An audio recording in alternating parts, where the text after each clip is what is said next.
Hello friends, আমাদের কালনার ঐতিহ্য পুজো মৌসমুদ্দিনী পুজো, তাই আমরা পুজো দিতে বেরিয়ে পড়েছি। এই দেখো মেলা মেলা বসেছে, অনেক দোকান বসেছে, কিন্তু দোকানগুলো বন্ধ ছিল।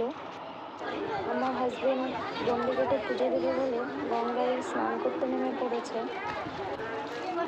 দেখো তোমরা, সূর্য প্রণাম করলো, অনেক লোক এসছে, অনেক লোক, প্রচুর লোক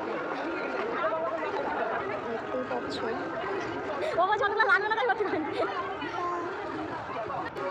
আমার শাশুড়ি মা গঙ্গা জল ছিটিয়ে দিল। আমার হাজব্যান্ড এখন দণ্ডি কাটা শুরু করবে। আমার হাজব্যান্ডের এই নিয়ে দুইবার দণ্ডি কাটা হলো। এই দেখো, প্রচুর লোক দণ্ডি কেটে যাচ্ছে। গঙ্গার ঘাট থেকে শুরু হয় দণ্ডি।